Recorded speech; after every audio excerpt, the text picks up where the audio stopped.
মৰমৰ ছাত্ৰ ছাত্ৰীসকল, আজি আকৌ তোমালোকৰ বাবে লৈ আহিছোঁ পঞ্চম শ্ৰেণীৰ পাঠ 10ৰ 3টা মাছৰ কাহিনীৰ প্ৰশ্ন উত্তৰখিনি। ব'লাচোন চাওঁ আমি প্ৰশ্ন উত্তৰখিনিত কি আছে। প্ৰথমতে কি আছে, পাঠভিত্তিক ক্ৰিয়া। পাঠভিত্তিক ক্ৰিয়াত কি আছে, পাঠটো শুদ্ধ উচ্চাৰণেৰে পঢ়া আৰু তলত দিয়া প্ৰশ্নসমূহৰ উত্তৰ দিয়া। প্ৰশ্নখিনি দিছে, প্ৰশ্নখিনি আমি এতিয়া উত্তৰখিনিও আমি একেলগতে আলোচনা কৰি ল'ম। ক নম্বৰটো চোৱা, 3টা মাছৰ কাহিনী থকা মাছকেইটাৰ নাম কি? উত্তৰটো এনেকুৱা হ'ব, 3টা মাছৰ কাহিনীত থকা মাছকেইটাৰ নাম হ'ল অনাগত বিধাতা, প্ৰত্যুৎপন্নমতি আৰু যৎ ভৱিষ্যত। তাৰ পিছৰ প্ৰশ্নটোলৈ আহোঁ। তাৰ পিছৰ প্ৰশ্নটো কি আছে চোৱা, খ নম্বৰ, অনাগত বিধাতা কিয় শংকিত হৈছিল? কিয় সি শংকিত হৈছিল? শংকিত মানে সি চিন্তাত পৰিছিল। কিয়? কথা পাতি যোৱা মানুহকেইজনে মাছকেইটা ধৰি লৈ যাব বুলি অনাগত বিধাতাই শংকিত হৈছিল। কথা পাতি কেইজনমান মানুহে কথা পাতি গৈছিল যে এই পুখুৰীৰ এই বিলৰ মাছখিনি আমি ধৰি লৈ যাম কালি, এই বুলি শুনা পাই অনাগত বিধাতাই কি হৈছিল? শংকিত হৈছিল। তাৰপিছত গ নম্বৰ প্ৰশ্নটো চোৱা, অনাগত বিধাতাৰ কথা কোনে সমৰ্থন কৰিছিল? উত্তৰটো হ'ব, অনাগত বিধাতাৰ কথাত প্ৰত্যুৎপন্নমতিয়ে সমৰ্থন কৰিছিল। কোনে সমৰ্থন কৰিছিল? প্ৰত্যুৎপন্নমতিয়ে। ঘ নম্বৰ প্ৰশ্নটো চোৱা, কোনে বিপদৰ কথা নাভাবি আকুৰগোজ হৈ মাত থাকি মৃত্যু সাৱটি ল'লে? কোনে বিপদৰ কথা নাভাবি আকুৰগোজ হৈ মৃত্যুক সাৱটি ল'লে? উত্তৰটো হ'ব, যৎ ভৱিষ্যতে বিপদৰ কথা নাভাবি মৃত্যুক আঁকোৱালি ল'লে। ঙ নম্বৰ প্ৰশ্নটো চোৱা, মাছমৰীয়া কেইজনে কিহেৰে পুখুৰীত মাছ মাৰিলে? তোমালোকে যেতিয়াই ভিডিঅ'বিলাক চাবা প্ৰথমতে কি কৰিবা, এবাৰ ভালকৈ বুজি ল'বা, তাৰপিছত গৈ তোমালোকে লিখিবা। এনে লিখি নাথাকিবা, ছবি হিচাপে লিখি নাথাকিবা। প্ৰথমতে তোমালোকে কি কৰিবা, এই পাঠটো ভালকৈ পঢ়ি ল'বা 2বাৰ 3বাৰকৈ। তাৰপিছত কি কৰিবা, এইখিনি চাই তোমালোকে উত্তৰখিনি লিখি ল'বা। উত্তৰ হ'ল, মাছমৰীয়া কেইজনে জালেৰে পুখুৰীত মাছ মাৰিলে। তলৰ কথা কেইষাৰ কোনে, তাৰপিছৰ প্ৰশ্নটো কি আছে, তলৰ কথা কেইষাৰ কোনে কি উদ্দেশ্যেৰে কাক কৈছিল? ইয়াৰ পিছত নেক্সট প্ৰশ্নটো কি আহিল, তলৰ কথাষাৰ কোনে কাক কি উদ্দেশ্যেৰে কৈছিল? ক নম্বৰটো কি, প্ৰশ্নটো কি আছে, আপুনি সঁচা কথাকেই কৈছে। ময়ো এই বিল এৰি ওচৰত থকা আন খাল বিললৈ যোৱাটো উচিত বুলি ভাবোঁ। এই কথাষাৰ কোনে কি উদ্দেশ্যেৰে কৈছিল? উত্তৰটোলৈ আহা, চোৱা উত্তৰটো কি আছে, এই কথাষাৰ প্ৰত্যুৎপন্নমতিয়ে বিপদ সন্মুখত দেখি সেই বিপদৰ পৰা হাত সাৰিবলৈ অনাগত বিধাতাক উদ্দেশ্য কৰি সি কৈছিল। বুজি পালানে? খ নম্বৰ প্ৰশ্নটোলৈ আহা, মই মুখৰ কথাতেই পিতৃ পিতামহৰ এই বিলখন এৰি যোৱাটো যুক্তিযুক্ত বুলি নাভাবোঁ। এই কথাষাৰ কোনে আৰু কি উদ্দেশ্যেৰে কৈছিল? উত্তৰটো চোৱা, এই কথাষাৰ যৎ ভৱিষ্যতে অনাগত বিধাতা আৰু প্ৰত্যুৎপন্নমতিৰ কথা শুনি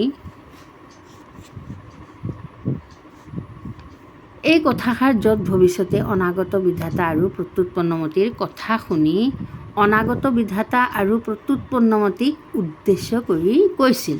কাক কৈছিল? কোনে কৈছিল? যৎ ভৱিষ্যতে অনাগত বিধাতা আৰু প্ৰত্যুৎপন্নমতিক কথা শুনি অনাগত বিধাতা আৰু প্ৰত্যুৎপন্নমতিক উদ্দেশ্য কৰি কৈছিল। তাৰপিছৰ প্ৰশ্নটোলৈ আহোঁ ব'লা। তাৰপিছৰ প্ৰশ্নটো কি আছে চাওঁ, কাইলৈ পুৱা মাছমৰীয়াসকল আহি এই বিলৰ মাছ মাৰি নিঃশেষ কৰিব। এই কথাষাৰ কি কোনে আৰু কি উদ্দেশ্যৰে কাক কৈছিল?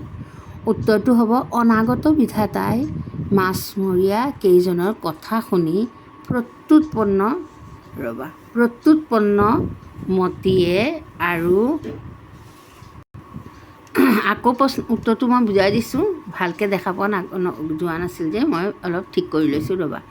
অনাগত বিধাতাই মাছমৰীয়া কেইজনৰ কথা শুনি প্ৰত্যুৎপন্নমতী আৰু যত ভৱিষ্যতক উদ্দেশ্য কৰি উক্ত কথাষাৰ কৈছিল। তাৰমানে বুজি পালানে কোনে কৈছিল? অনাগত বিধাতাই কৈছিল। কাক কৈছিল? প্ৰত্যুৎপন্নমতী আৰু যত ভৱিষ্যতক উদ্দেশ্য কৰি কৈছিল। তলৰ শব্দবোৰৰ অৰ্থ শব্দ সম্ভাৰ বা অভিধান পৰা চাই লিখা। অভিধানৰ পৰা চাই লিখিব দিছে। অনাগত বিধাতা, এখন্তেক, বিনাশ, আকুৰগোজ। চোৱা অৰ্থখিনি এনেকুৱা হ'ব। অনাগত বিধাতা মানে অৰ্থ হ'ল যি এতিয়াও অহা নাই। এখন্তেকৰ অৰ্থ হ'ল এক মুহূৰ্ত। বিনাশৰ অৰ্থ হ'ল ধ্বংস। আকুৰগোজ মানে চোৱা ভাল বেয়া নামানি কোনো কথাত লাগি থকা মানে আকুৰগোজ। তাৰপিছত শব্দ অৰ্থটো চোৱা কি আছে? প্ৰত্যুৎপন্নমতীৰ অৰ্থ হ'ল উপস্থিত বুদ্ধি। তাৰপিছত ক্ষুদালি মানে তহিলং কৰা। তাৰপিছতো সুৰক্ষিত মানে নিৰাপদ। উচ্চস্বৰে মানে চিঞৰি। তাৰপিছতো কি আছে চোৱা? যত ভৱিষ্যতৰ অৰ্থ হ'ল পিছলৈ হ'ব বুলি ৰৈ থকা। যিকোনো কাম পিছলৈ হ'ব বুলি ৰৈ থকা তাক কোৱা যত ভৱিষ্যত। নিঃশেষ মানে শেষ বা বাকী নথকা। বজ্ৰসদৃশ মানে বজ্ৰৰ নিচিনা। হাত-সাৱটিৰ অৰ্থ হ'ল আনৰ ওপৰত ভৰসা কৰি হাত সাৱটি বহি থকা। তাৰ পিছৰ প্ৰশ্নটো চোৱা। তলৰ প্ৰশ্নবোৰৰ উত্তৰ দিয়া আমি উত্তৰসমূহ আমি আলোচনা কৰোঁ। এতিয়া প্ৰশ্নটোৰ উত্তৰ কেনেকুৱা হ'ব আমি আলোচনা কৰিম। মাছমৰীয়াহঁতৰ কথা শুনি অনাগত বিধাতাই লগৰীয়া মাছবোৰক কি ক'লে?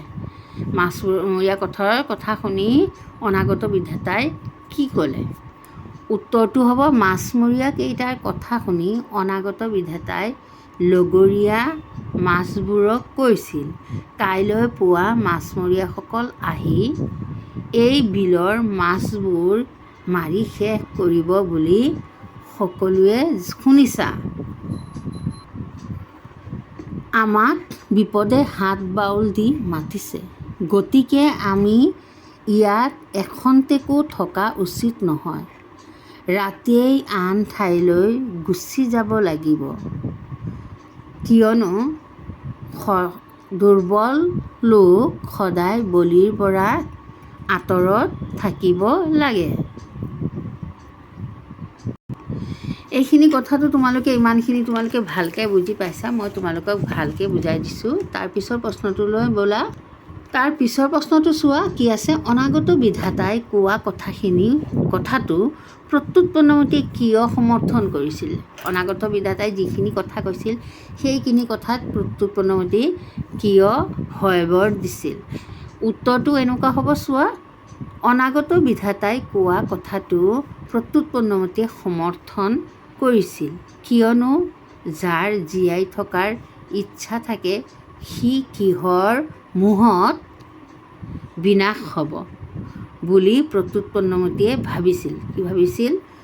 যাৰ জীয়াই থকাৰ ইচ্ছা থাকে সি কিয় এনেই বেলেগৰ বলিদান হ'ব বুলি সি ভাবিছিল। তাৰপিছত চোৱা পিতৃ পিতামহৰ কোৱা বুলি ভাবি থকা কাপুৰুষসকলেহে খাৰুৱা পানীকে খাই জীয়াই থাকে। তাৰপিছত নম্বৰ প্ৰশ্নটো চোৱা। যত ভৱিষ্যই কিয় মৃত্যুক সাৱটি ল'ব লগা হ'ল? যত ভৱিষ্যতে কিয় মৃত্যুক সাৱটি ল'ব লগা হ'ল? উত্তৰটো এনেকুৱা হ'ব। বিপদৰ কথা নাভাবি হাত সাৱটি বহি থকাৰ বাবে যত ভৱিষ্যতে মৃত্যুক সাৱটি ল'ব লগা হ'ল। ঘ নম্বৰ প্ৰশ্নটো চোৱা, আকুৰগুজ মনোভাৱে মানুহক বিপদত পেলায়। কেনেদৰে বিপদত পেলায়? আকুৰগুজ মনোভাৱে মানুহক কেনেদৰে বিপদত পেলায়?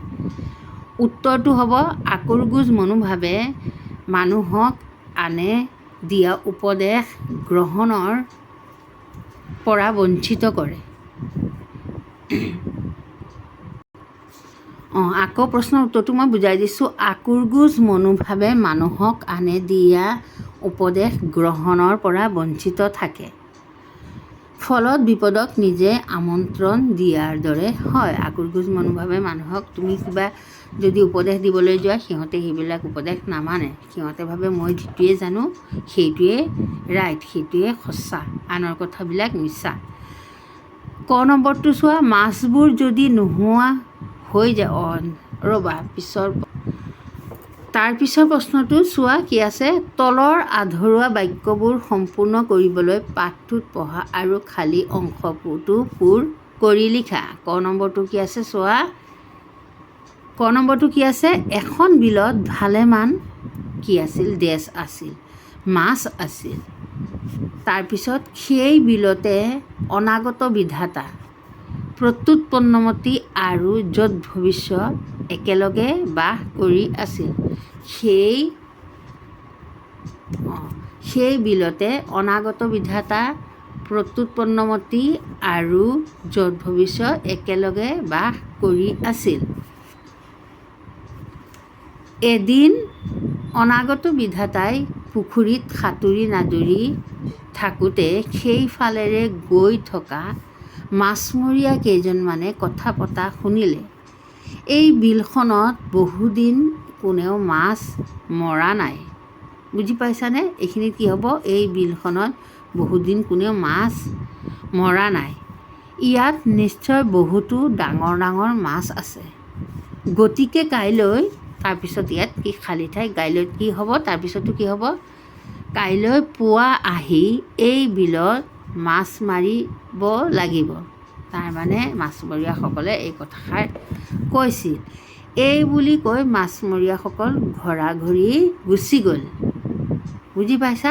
এইখিনিত কি হ'ব, এইখিনি পুৱা আহি এই বিলত মাছ মাৰিব লাগিব। এই খালী ঠাইখিনিত ইয়াত খালী ঠাইবিলাক সৰু সৰু দিছে, মই এইখিনি জেগা নাই দেখি সেই ইয়াতে লিখি দিছোঁ। তোমালোকে ধুনীয়াকৈ বহীবিলাকত উঠাই ল'বা।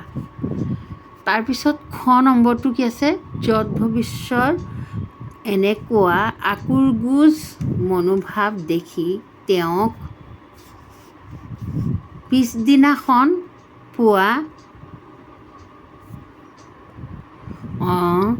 যত ভৱিষ্যৰ এনেকুৱা আকুৰগুজ মনোভাৱ দেখি তেওঁক, এইখিনি আৰু জেগা হোৱা নাই, মই তোমালোকক কিতাপত দেখাই দি আছোঁ, কিতাপৰ পৰা উঠাই ল'বা ধুনীয়াকৈ। এয়া চোৱা, এইখিনি ভালকৈ চোৱা, যত ভৱিষ্যৰ এনেকুৱা আকুৰগুজ মনোভাৱ দেখি তেওঁক এৰি অনাগত বিধাতাই আৰু প্ৰত্যুৎপন্নমতি নিজৰ নিজৰ পৰিয়ালবৰ্গৰে সৈতে আন বিললৈ গুচি গ'ল। এইখিনি গোটেইখিনি লাইন তাতে হ'ব। এইখিনি লাইনটো উঠাই ল'বা দেই, বুজিছা? আন বিললৈ গুচি গ'ল। তাৰপিছততো কি আছে চোৱা, তাৰপিছত কি আছে, পিছদিনাখন, এইখিনি গোটেইখিনি লিখি তাৰপিছত পিছদিনাখন পুৱা ডেছ, ইয়াতে ডেছ আছে, ডেছত কি হ'ব, মাছমৰীয়াসকলে আহি বিলত জাল পেলালে।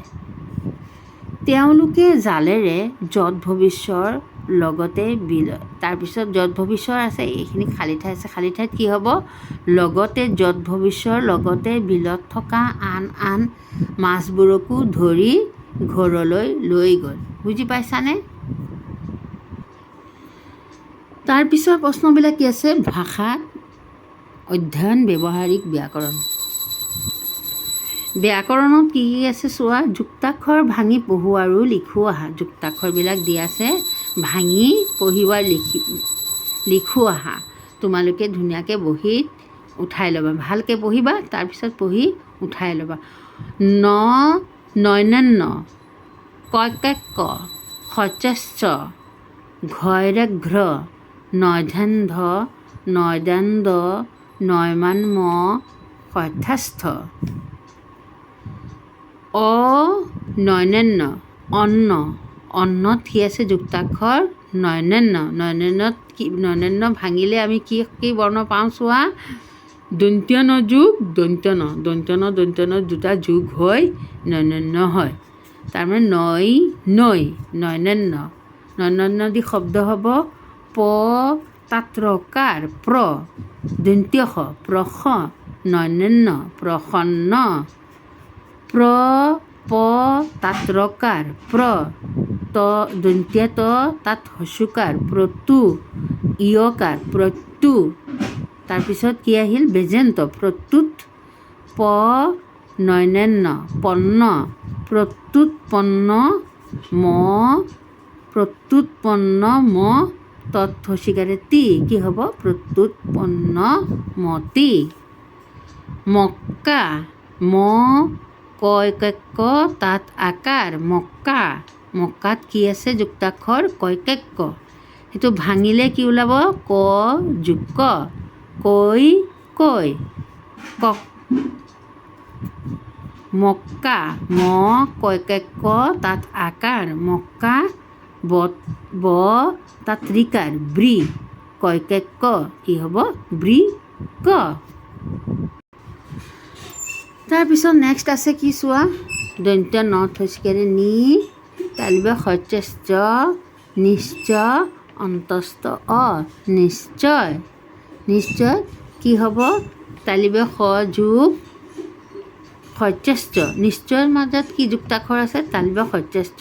তাক ভাঙিলে কি ওলাব চোৱা চাওঁচোন ব'লা কি ওলাব তাত ভাঙিলে তালিবা স যোগ প্ৰথম চ কি ওলাব তালিবা স আৰু প্ৰথম চ তালিবা সই ছয় চ।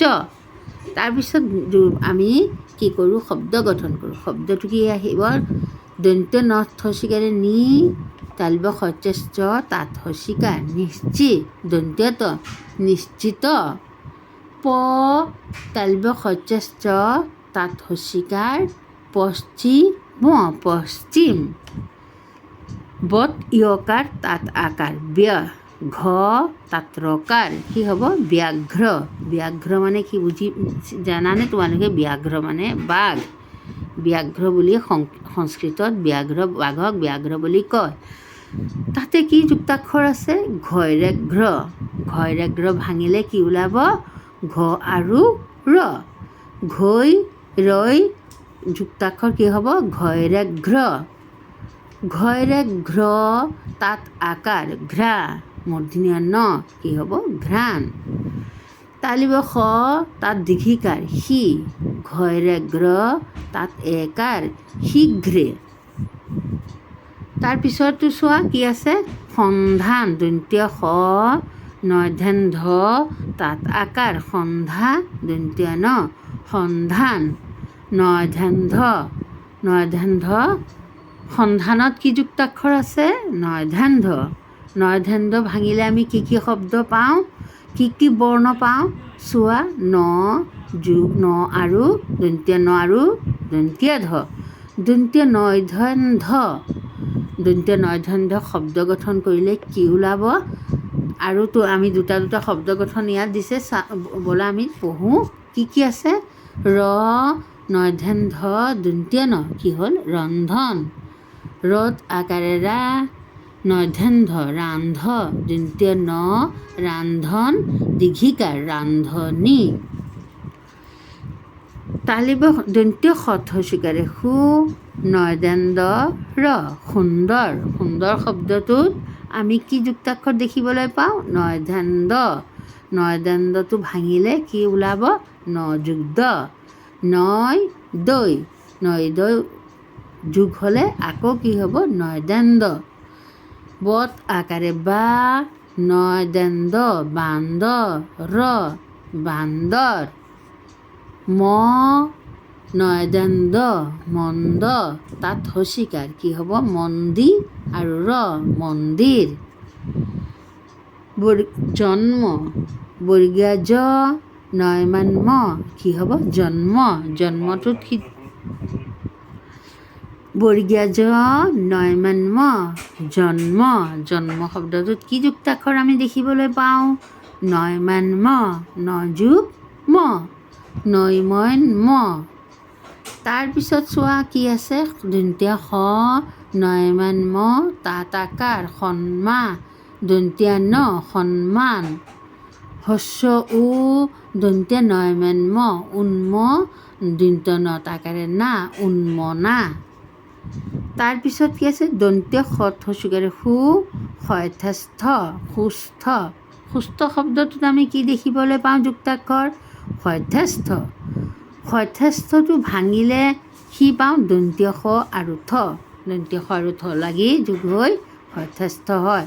কিন্তু লিখিবলৈ হ'লে থটো কি হয়, থটোৰ ৰূপটো সলনি হয় হৰ নিচিনা হৈ যায়, কিন্তু হ নহয়, এইটো থ হয়। দন্ত্য শয়থস্থ, বহুতে কি কৰে এইটো হ বুলি ভাবি দন্ত্য স যোগ হ লিখি দিয়ে, কিন্তু এইটো ভুল হয়। দন্ত্য স যোগ হ নহয়, থ হয়। তোমালোকে ভালকৈ এতিয়া জানি ল'বা, দন্ত্য শয় থয়, দন্ত্য শয়থস্থ। দন্ত্য শয়থস্থ শব্দ গঠন চোৱা, দন্ত্য শয়থস্থ ল স্থল, দন্ত্য শয়থস্থ তাঁত হচিকাৰ ৰ স্থিৰ। তাৰপিছত কি আছে চোৱা, যুক্তাক্ষৰ গঠন কৰি পঢ়োৱা, যুক্তাক্ষৰবিলাক গঠন কৰি তাৰপিছত পঢ়িবলৈ কয় ক, ক যোগ ক, কৈ কৈ ক ক, ন দন্ত্য ন যোগ দন্ত্য ন, নয় নয় দন্ত্য নয়ন ন, তালিব শস্য, তালিব শস্যত কি আছে, তালিব স আৰু চ। তোমালোকৰ কিতাপবোৰত চাবা বাৰে বাৰে যুক্তাক্ষৰবিলাক দিয়া আছে, যাতে তোমালোকে যুক্তাক্ষৰত কোনো খোকোজা নাথাকে, সেইকাৰণে বাৰে বাৰে দি আছে। বাৰে বাৰে তোমালোকে পঢ়িবা, পঢ়িলে যুক্তাক্ষৰবিলাক ধুনীয়াকৈ তোমালোকে গঠনো কৰিব পাৰিবা, শব্দও আৰু ভাঙিব পাৰিবা। তালিব শস্যৰ মাজত কি আছে, তালিব স যোগ চ, প্ৰথম চ, তালিব শস্য, ঘৰে ঘ্ৰ, ঘৰে ঘ্ৰত কি আছে, ঘ আৰু ৰ, ঘৈ ৰৈ ঘ্ৰ, নয় ধান ধ, ন যোগ ধ। তুমি যদি ওলোটা লিখা তেনেহ'লে নহ'ব, কিন্তু এইটো ভুল হৈ যাব। যেনেকৈ আছে এনেকুৱা, ঘৰে ঘ্ৰ ঘ আৰু ৰ হ'ব, ৰ আৰু ঘ নহ'ব। ৰ আৰু ঘ হ'লে শব্দটো কি হ'ব, ঘৰ ওপৰত ৰেফ হৈ যাব, তেনেহ'লে যুক্তাক্ষৰটোৱে ভুল হৈ যাব। তেনেহ'লে তোমালোকে ভালকৈ চাই চাই বাৰে বাৰে পঢ়িবা যুক্তাক্ষৰবিলাক, তাৰপিছত তোমালোকে এটা এটা শব্দ আকৌ নিজে নিজে গঠন কৰিবাচোন, তেতিয়া কি হ'ব, এই যুক্তাক্ষৰবিলাকত তোমালোকৰ কেতিয়াও ভুল নহ'ব আৰু খোকোজাও নাথাকিব কোনো। নয় ধান ধ, নয় ধান ধত কি আছে, ন আৰু ধ, দন্ত্য ন, কিন্তু মূৰ্ধন্য ন নহয়, দন্ত্য ন আৰু দন্ত্য ধ, দন্ত্য নয় ধৈ অন্ধ, নয় দান দ, নয় দান দত কি আছে যুক্তাক্ষৰ, ন যোগ দ, ন যোগ দ যুক্তাক্ষৰটো নয় দয় দ, নয়মান ম, নয়মান মত যুক্তাক্ষৰটোত কি আছে, বৰ্ণ কি বৰ্ণ যোগ হৈ আছে, দন্ত্য ন আৰু ম, দন্ত্য নয় ময় ম, দন্ত্য শয়থাস্থ, শয়থাস্থত কি বৰ্ণ যোগ হৈ আছে, দন্ত্য স আৰু থ, দন্ত্য শয়থস্থ। তলৰ বাক্যবোৰ পঢ়া, তলৰ বাক্যবোৰ তোমালোকক পঢ়িব দিছে, আৰু বোলে আমি পঢ়ি লওঁ এবাৰ। তোমালোকে কি কৰিবা, মোৰ লগে লগে পঢ়ি যাবা। তলৰ বাক্যবোৰ পঢ়া। ক নম্বৰটো কি আছে, বানপানীয়ে মানুহৰ জীৱন বিপন্ন, বিপন্নৰ অৰ্থ হ'ল বিপদগ্ৰস্ত কৰে। খ নম্বৰটো চোৱা, ডক্টৰ ভূপেন হাজৰিকা এজন বিশ্ববিশ্ৰুত, পৃথিৱীৰ সকলোৱে জনা, বিশ্ববিশ্ৰুত মানে পৃথিৱীৰ সকলোৱে জনা লোক আছিল। বিশ্ববিশ্ৰুতৰ শব্দ অৰ্থ, এইখিনি আণ্ডাৰলাইন কৰা যে শব্দবিলাকৰ, ইয়াত ব্ৰেকেটত কি দিছে, অৰ্থবিলাক দিছে। চন্দন, চন্দন হ'ল এবিধ গছ, এবিধ মূল্যৱান গছ, চন্দন এবিধ মূল্যৱান গছ। প্ৰবন্ধ, প্ৰবন্ধৰ অৰ্থ হ'ল ৰচনা, প্ৰবন্ধ লিখা ব্যক্তিক কি বোলে, প্ৰবন্ধকাৰ বুলি কোৱা হয়। 15 নম্বৰটো চোৱা, ভক্ত প্ৰহ্লাদৰ ভগৱানৰ প্ৰতি গভীৰ বিশ্বাস, বিশ্বাস অৰ্থ হ'ল পতিয়ন আছিল, বিশ্বাসৰ অৰ্থ কি, পতিয়ন। প্ৰথম চটো জ্ঞানীয়ে জগতৰ অজ্ঞান আন্ধাৰৰ অৰ্থ পোহৰ নথকা, দূৰ কৰে, মানে জ্ঞানীয়ে জগতৰ অজ্ঞান আন্ধাৰ দূৰ কৰে। দ্বিতীয় 6 নম্বৰটো কি আছে? দেশ মাতৃৰ প্ৰতি সন্মান মানে মান বা আদৰ জনোৱা উচিত, মানে দেশ মাতৃৰ প্ৰতি সন্মান জনোৱা উচিত। তাৰপিছত চোৱা, উদাহৰণত দেখুওৱাৰ দৰে অ লগাই বিপৰীত অৰ্থ বুজোৱা শব্দ লিখা। অ লগাব দিছে আগতে, গোটেইখিনি বাক্যৰ আগতে শব্দৰ আগতে কি কৰিছে? অ লগাব দিছে। অ লগাই আকৌ লিখিবলৈ দিছে তোমালোকে। মই লিখি দিছোঁ, তোমালোকে চোৱা এবাৰ। সুৰক্ষিতৰ অৰ্থ অ লগালে কি হ'ব? অসুৰক্ষিত। সংলগ্ন অ লাগিলে কি হ'ব? অসংলগ্ন। তোমালোকক ভঙাই ভঙাই পঢ়াই দিম নে এনেকৈ পঢ়ালে হ'ব? ভঙাই পঢ়াই দিওঁ এবাৰ, যোনে নোৱাৰে তোমালোকে এই ভাঙি ভাঙি পঢ়িবলৈ চেষ্টা কৰিবা মোৰ লগতে। দন্ত্য স থচুকাৰে সুৰ, ক্ষীয় থচিকাৰে ক্ষী, দ্বিতীয় ত কি হ'ব? সুৰক্ষিত। তাৰপিছত অ লাগিলে কি হ'ব? অ দন্ত্য স থচুকাৰে সুৰ, অসুৰ, ক্ষীয় থচিকাৰে ক্ষীত, অসুৰক্ষিত। দন্ত্য স অনুসাৰ সং, ল গৈনাগ্ন, সংলগ্নত অ লাগিলে কি হ'ব? চোৱা, অ দন্ত্য স অনুসাৰ ল গৈনাগ্ন, অসংলগ্ন। তাৰপিছতো কি আছে? ঘ মূৰ্ধন্য ট ন, ঘটন। ঘটনত অ লগালে অঘট দন্ত্য ন, অঘটন। বত হচুকাৰে বু, বৰ্গীয় জ দন্ত্য ন, বুজন। তাৰপিছত কি হ'ব? স্বৰে অ বত হচুকাৰে বু, বৰ্গীয় জ দন্ত্য ন, অবুজন। তোমালোকে যোনে যোনে পাৰা, সিহঁতে হ'বলা অলপ খঙে কৰিছা যে মই তোমালোকক ইমান ডাঙৰ হৈও কি কৰিছোঁ, তোমালোকক ভালকৈ এই বানান কৰাই পঢ়াই দিছোঁ। কিন্তু যোনে নোৱাৰে সিহঁতকতো আগুৱাই লৈ যাব লাগিব ন।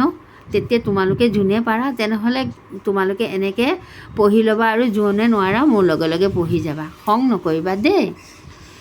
বাট, বতাকাৰে বা মূৰ্ধন্য ট, বাট। স্বৰে অ বতাকাৰে বা ট, অবাট। প্ৰথম চত একাৰে চে, দ্বিতীয় ত ন, চেতন। স্বৰে অ প্ৰথম চত একাৰে চে, দ্বিতীয় ত ন, অচেতন। দন্ত্য স ম অন্তস্থ, সময়। স্বৰে অ লাগিলে কি হ'ব? স্বৰে অ দন্ত্য স, অস ম অন্তস্থ ময়, অসময়। কৰ্তৃকাৰে কৃ, তথচিকাৰে তি, কৃত্ৰিম কি হ'ব? কৃত্ৰিম। এইটো কি হয় জানা? তৈতত্ব। এ নহয়, এইটো তৈতত্ব হয়। অ লাগিলে চোৱা কি হ'ব? অ কৰ্তৃকাৰে কৃ, তৈতত্ব তাথচিকাৰ ম, অকৃত্ৰিম। তাৰপিছতো আহিছে কি? বাক্য ৰচনা কৰা। এতিয়া বাক্য ৰচনাবিলাক আমি চাওঁ, আলোচনা কৰোঁ বোলে। হাত বাউল দি বাক্য ৰচনা কি হ'ব? তেওঁলোকক বিপদে হাত বাউল দি মাতিছে। তাৰপিছতো আছে সাঁতুৰি নাদুৰি। মাছবোৰ বিলত সাঁতুৰি নাদুৰি আছিল। আকুৰ গুজ অৰ্থ য'ত ভৱিষ্য আকুৰ গুজ স্বভাৱৰ আছিল। ঘোদালি হ'ল মাছমৰীয়াসকলে বিলত মাছ মাৰি ঘোদালি পেলালে। কি কয় পেলালে? মাছমৰীয়াসকলে বিলত মাছ মাৰি ঘোদালি পেলালে। তাৰপিছৰ বাক্য ৰচনাটো চোৱা। ঘৰা-ঘৰি। স্কুল ছুটিৰ পিছত ছাত্ৰ ছাত্ৰীসকল ঘৰা-ঘৰি গ'ল। তাৰপিছতো আছে অতি শীঘ্ৰে নিজৰ গৃহকাৰ্য সম্পূৰ্ণ কৰা। এইটো নহ'ব, এইটো ইয়কাৰটো নহ'ব। এখন্তেক এখন্তেকৰ বাক্য ৰচনা চোৱা কি লিখি এখন্তেক ৰৈ দিয়া কিজানি তেওঁ আহি পায়। তাৰপিছত চোৱা জ্ঞান সম্প্ৰসাৰণ। তোমালোকে এইখিনি পঢ়ি তোমালোকে কি কি শিকিব পাৰিলে, তোমালোকে কি কি শিকিছা সেইটো কাৰণেহে কিছুমান প্ৰশ্ন দিয়া আছে। দলত আলোচনা কৰি কি হ'ব কোৱা আৰু লিখা। ক নম্বৰটো, মাছবোৰ যদি নোহোৱা হৈ যায়, বিলৰ পানী যদি শুকাই যায়, তেনেহ'লে কি হ'ব? তেনেহ'লে তোমালোকে কি নিজে বুদ্ধি কৰি প্ৰশ্নৰ উত্তৰবিলাক ওলাই ল'ব লাগিব। মই তোমালোকক উত্তৰখিনি লিখাই দিছোঁ, তোমালোকে চাই লিখি লোৱা।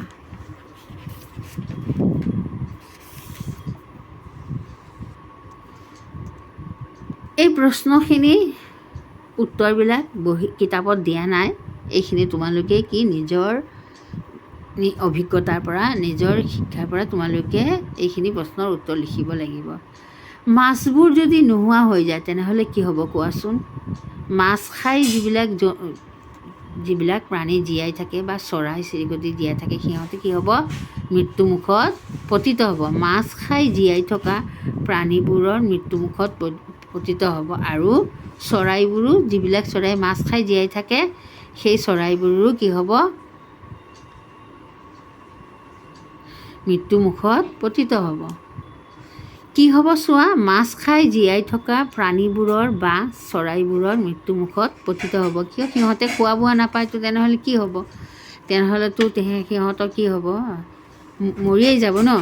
খ নম্বৰটো চোৱা, বিলৰ পানী যদি শুকাই যায় তেনেহ'লে কি হ'ব? বিলৰ পানীত যদি শুকাই যায়, বিলৰ পানীত যিবিলাক জীৱ জন্তু জীয়াই থাকে, যেনেকৈ বিলৰ পানী শুকাই গ'লে মাছ আৰু পানীত থকা প্ৰাণীবোৰৰ মৃত্যু হ'ব। মাছ যদি উভয় নদী হয়, আকৌ এতিয়া প্ৰশ্নৰ উত্তৰটো কি দিছে? মাছ যদি উভয় নদী হয়, মাছ যদি বহুত হৈ যায়, তেনেহ'লে কি হ'ব? তেনেহ'লেও মাছ খোৱা প্ৰাণীবোৰৰ সুবিধা হ'ব। সিহঁতে অনায়াসে মাছ ধৰিব পাৰিব। সিহঁতে কষ্ট কৰিব নালাগিব। যেনেকৈ বগলী বহি থাকে, মাছ আহে, তাৰপিছত কেনেকৈ মাছটো ধৰিব পাৰিব। সেইটো দিনকে দিন বহি থাকে বিলত, সেনেকুৱা সি কষ্ট কৰিব নালাগিব। বিদ্যালয়লৈ গৈ থাকোঁতে উজুটি খাই পৰি তেজ ওলালে এতিয়া তুমি কি কৰিবা?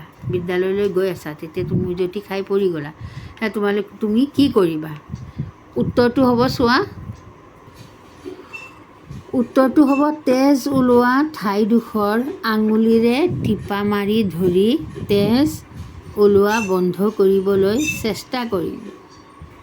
সম্ভৱ হ'লে ওচৰতে থকা বন ঔষধি গছৰ পাত মোহাৰি তেজ ওলোৱা ঠাইত লগাই দিম। মানে তেজ ওলোৱা ঠাইডোখৰ আঙুলিৰে টিপা মাৰি লগে লগে কি কৰিব লাগে? যেতিয়া তোমালোকে উজুটি খাই পৰা যদি তেজ ওলায়, তেনেহ'লে লগে লগে আঙুলিৰে কি কৰিব লাগে? টিপা মাৰি ধৰিব লাগে। সম্ভৱ হ'লে ওচৰতে যদি কিছু বন ঔষধিৰ গছ থাকে, তেনেহ'লে পাতটো মোহাৰি তেজ ওলোৱা ঠাইত লগাই দিব লাগে। তাৰপিছতো যদি তেজটো বন্ধ নহয়, কি কৰিব লাগিব? ইয়াৰ উপৰিও প্ৰাথমিক চিকিৎসাৰ বাবে বন্ধুবৰ্গ তথা ডাঙৰৰ সহায় ল'ম। আৰু আঘাত গুৰুতৰ হ'লে, যদি ইয়াতকৈ বেছি গুৰুতৰ হয়, তেনেহ'লে ঘৰৰ মানুহলৈ খবৰ পঠিয়াই অতি পলমে চিকিৎসালয়লৈ যোৱাৰ ব্যৱস্থা কৰিম। তেতিয়া কি কৰিব লাগিব?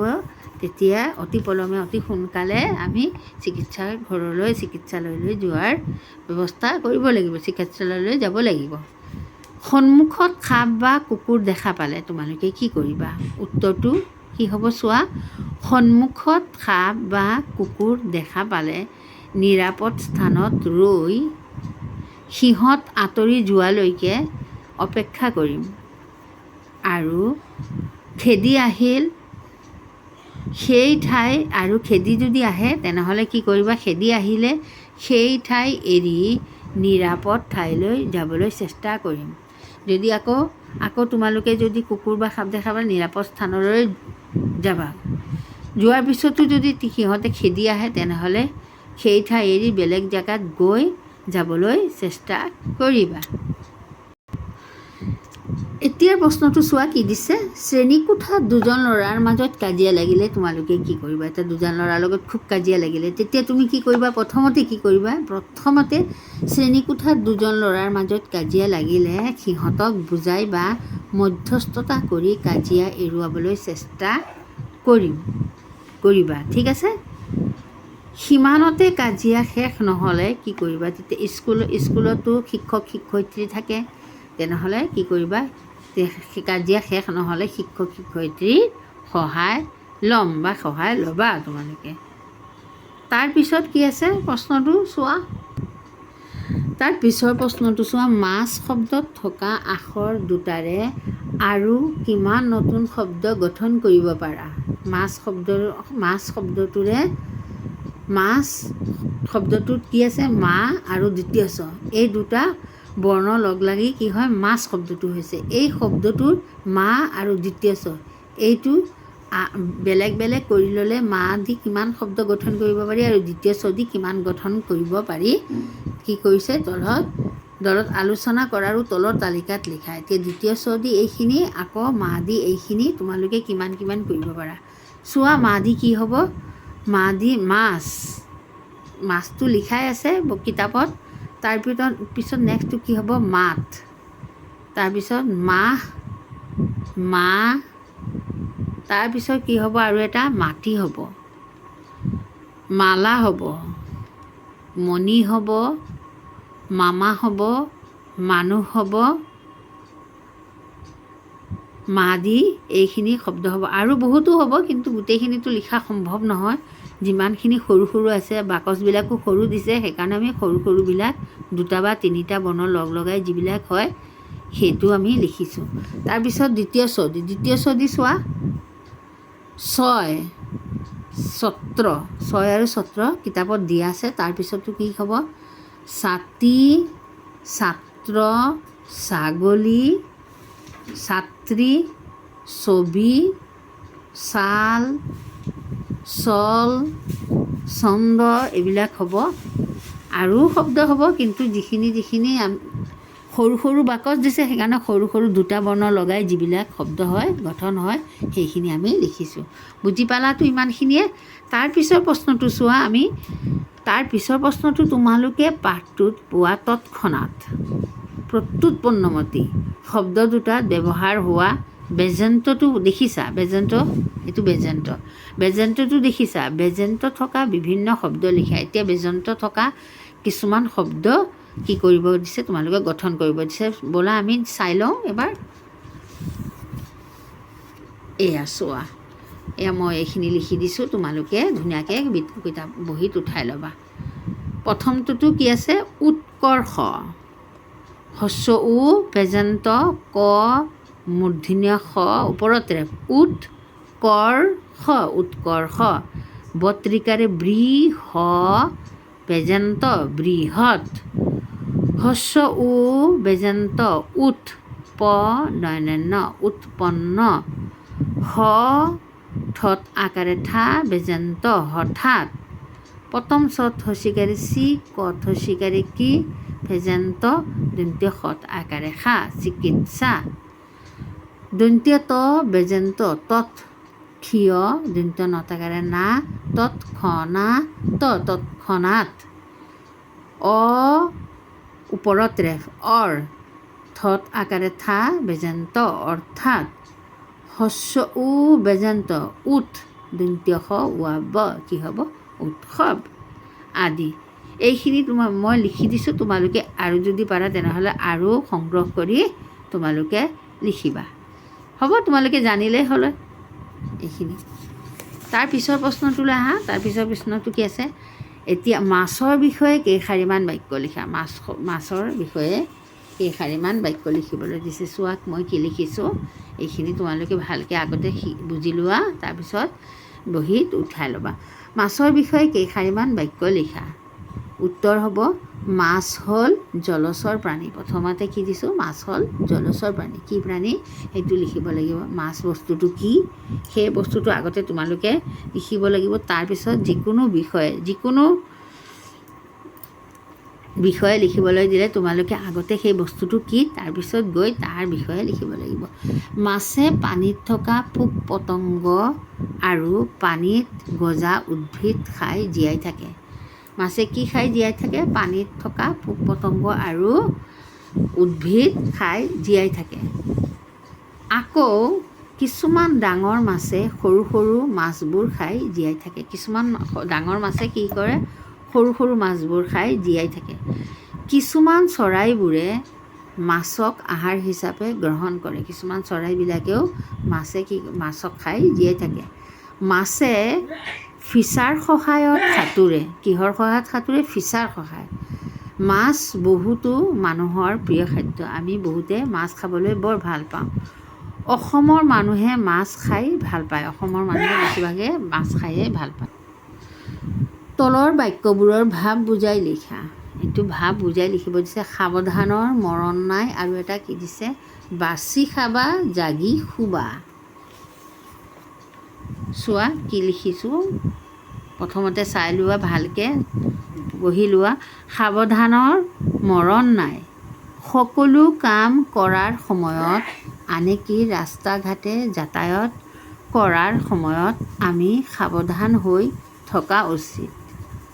অসাৱধানতা হৈ কোনো কাম কৰাৰ পৰিণাম কি হ'ব পাৰে? ভয়ানক হ'ব পাৰে। সাৱধান নোহোৱাৰ ফলত মানুহৰ জীৱনত অঘটন ঘটে আৰু কেতিয়াবা দুৰ্ভাগ্যজনকভাৱে কোনোবাজনৰ মৃত্যু ঘটিব পাৰে। অসুবিধা বা বিপদত নপৰিবৰ বাবে সদায় কোনো কাম কৰাৰ সময়ত সাৱধান হ'লে বিপদৰ পৰা ৰক্ষা পাব পাৰি। সেই কথাষাৰ বুজাবৰ বাবেই সাৱধানতাৰ মৰণ নাই ব্যৱহাৰ কৰা হয়। মানে এই কথাবিলাক বুজাবৰ কাৰণে আমি কি কৰোঁ? সাৱধানতাৰ মৰণ নাই বুলি কথাষাৰ কেতিয়াবা ব্যৱহাৰ কৰোঁ। বাছি খাবা জাগি শুবা। উক্ত কথাষাৰৰ অৰ্থটো হ'ল খোৱা বস্তু সদায় ভালকৈ চাব লাগে। খাদ্যৰ লগত কোনো বেয়া বস্তু মিহলি হৈ থাকি শৰীৰ অনিষ্ট ঘটাব পাৰে। পৰিশ্ৰমৰ অন্তত জিৰণি ল'বৰ বাবে আমি শুওঁ বা টোপনি যাওঁ। টোপনিতো সাৱধান থকা কথাকে জাগি শুৱাৰ কথা কোৱা হৈছে। টোপনিটো কি হৈছে?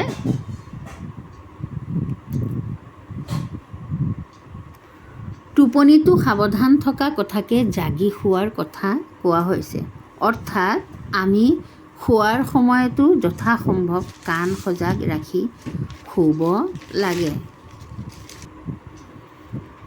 যথাসম্ভৱ কাণ সজাগ ৰাখি কি কৰিব লাগে? শুব লাগে। তোমালোকৰ এই গোটেইখিনি পাঠৰ প্ৰশ্ন উত্তৰখিনি মই ভালকৈ বুজাই দিছোঁ। তোমালোকে ভালকৈ অকণ পঢ়ি ল'বা। পাঠটো আগতে পঢ়িবা, তাৰপিছত প্ৰশ্ন উত্তৰখিনি এবাৰ বুজিবা। তাৰপিছত গৈ তোমালোকে বহি আৰু কলম লৈ লিখি ল'বা। আৰু যোনে পাৰা একেবাৰতে লিখি ল'বা। আৰু যোনে নোৱাৰা মই যেনেকৈ বুজাই দিছোঁ, যেনেকৈ শব্দবিলাক এটা এটা আখৰ পঢ়াই দিছোঁ ভাঙি সেনেকৈ তোমালোকে পঢ়িবা। তেনেহ'লে আৰু আজিলৈ ইমানেই। তোমালোকে যদি মোৰ এই ভিডিঅ'খিনি ভাল লাগে তেনেহ'লে ছাবস্ক্ৰাইব কৰিবা, লাইক কৰিবা, শ্বেয়াৰ কৰিবা, যাতে মই তোমালোকক আৰু আগুৱাই লৈ যাব পাৰোঁ। Bye bye.